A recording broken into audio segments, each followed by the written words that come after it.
स्वागत है आपके अपने YouTube channel Ganga Saryu classes में।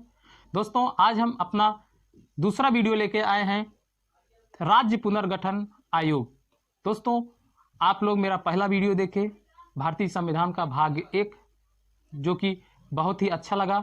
आप लोगों को मैंने कमेंट देखा, अच्छा लग रहा था। अब हम उसी से रिलेटिव दूसरा वीडियो लेके आए हैं राज्य पुनर्गठन आयोग भाग 1 का चारों अनुच्छेद पढ़ने के बाद ये पढ़ना जरूरी हो जाता है क्योंकि इससे ही रिलेटिव क्वेश्चन काफ़ी पूछे जाते हैं एग्जाम में। आइए हम देखते हैं कि राज्य पुनर्गठन आयोग का गठन भारत सरकार ने क्यों किया, इसके पीछे का कारण क्या था। दोस्तों आज़ाद भारत में यानी स्वतंत्र भारत में जब भाषा के आधार पर पहला राज्य बनाया गया वह आंध्र प्रदेश राज्य था।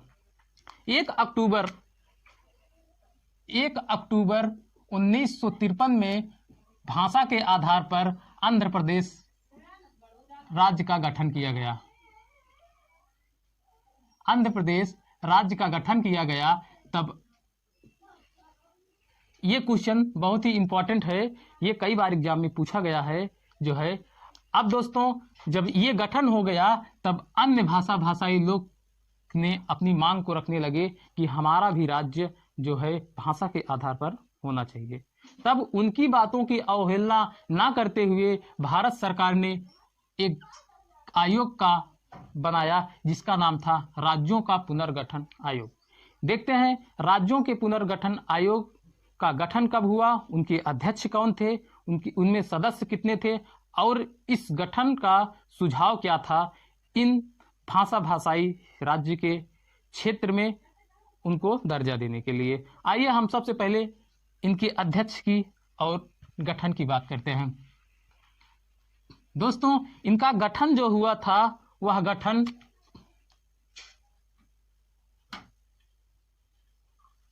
राज्यों का पुनर्गठन, इनका जो गठन हुआ था वह 1953 में हुआ था, लेकिन जो रिपोर्ट तैयार की गई थी वह रिपोर्ट 2 साल बाद तैयार की गई थी 1955 में। दोस्तों अगर हम अध्यक्ष की बात करें कि अध्यक्ष कौन था और इनके सदस्य कितने थे, इस आयोग के अध्यक्ष जो थे वो न्यायमूर्ति फजल अली थे। फजल अली। अगर सदस्य की बात करें तो सदस्य इसमें 2 सदस्य थे, एक पंडित हृदयनाथ कुंजरू थे और एक के.एम. पडिक्कर थे। दोस्तों इस आयोग का सुझाव क्या था, राज्यों के पुनर्गठन आयोग को बनाने के लिए क्या सुझाव क्या दिया गया, आइए हम पहले सुझाव की बात करते हैं।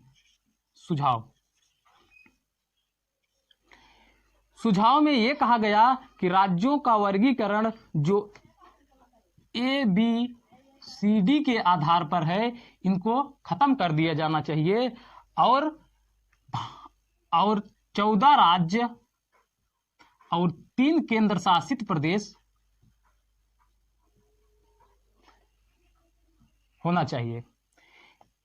इसके बाद भाषा के आधार पर राज्यों का गठन नहीं किया जाएगा बल्कि प्रशासनिक सुविधा और वृत्ति प्रबंधन के आधार पर जो है गठन किया जाएगा, जिससे कि जो शासन प्रशासन है वो सुचारू रूप से चल सके।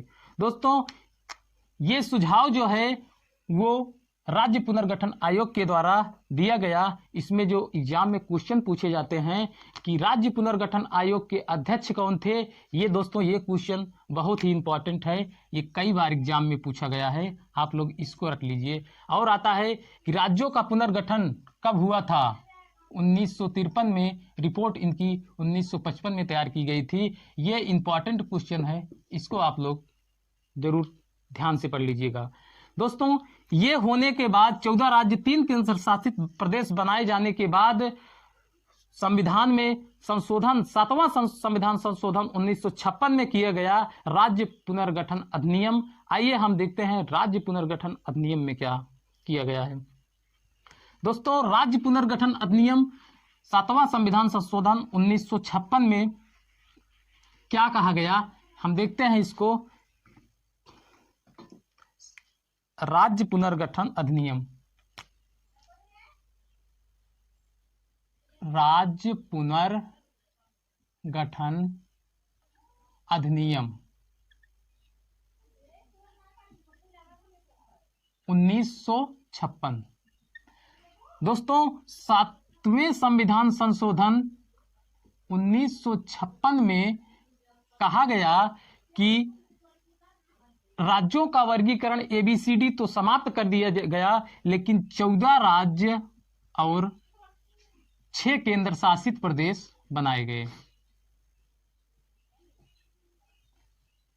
लेकिन दोस्तों, वर्तमान में 28 राज्य हैं और 9 केंद्र शासित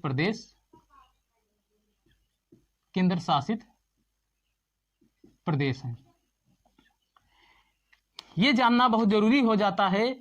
इसके बाद हम आगे देखेंगे कि ये 28 राज्य, 14 से 28 राज्य कैसे बना। वैसे तो एग्जाम की दृष्टि से 22 से लेकर 28 राज्य तक बहुत ही इंपॉर्टेंट होता है कि 22वां राज्य कब बना, किस तिथि को बना। ये एग्जाम में कई बार पूछा जाता है कि 23वां कब बना, 23वां राज्य कौन था, 24वां राज्य कौन था। इसके बाद ऐसे 28-29 राज्य बराबर एग्जाम में पूछे जाते हैं। खास करके वनडे एग्जाम में ये सवाल बराबर पूछा गया है। तो हम अब देख लेते हैं आगे कि 22वां राज्य जो बना था वो किस सन में बना था और कौन से राज्य को काटकर उसको अलग किया गया था। ये बहुत ही जरूरी है। इसको आगे हम देखते हैं कि कैसे, कहां से बनाया गया था। दोस्तों, यहां तक आप लोगों को समझ में आ गया होगा। यहां तक संविधान संशोधन जब होता है 7वें संविधान संशोधन के तहत, यहां से क्वेश्चन कई बार पूछे गए हैं। इसको आप लोग याद कर लीजिएगा, यहां से क्वेश्चन आते हैं। इसके बाद हम आगे की चर्चा करते हैं कि 22 से लेकर 28 या 29 राज्य कैसे और किस राज्य से काट के बनाया गया। ये बहुत ही इंपॉर्टेंट है। देखते हैं कि 22वां राज्य जो बना था, वह राज्य जो था वह सिक्किम था। यह सिक्किम राज्य था जो 1975 को बनाया गया था, 22वां राज्य। इसके बाद 23वें राज्य की बात करें तो 23वें राज्य और 24वां राज्य एक ही डेट पे बना था, 1986 को। यह जो है 23वां राज्य जो था वह मिजोरम था और 24वां राज्य जो था अरुणाचल प्रदेश था। अरुणाचल प्रदेश।